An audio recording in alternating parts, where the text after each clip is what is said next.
Hey, this is Danielle over at DIYDanielle.com, and today I want to just show you real quick how to make this easy table runner.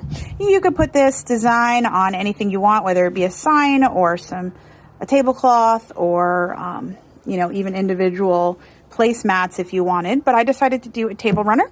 It's a quick reminder to my kids and a visual aid to remind them to do all of these things over the course of dinner so that they can get dessert, because we do have, I've been trying to work with them on, not acting like animals at the dinner table. We have 3 boys, so that is a tough job to do, and I am tired of yelling.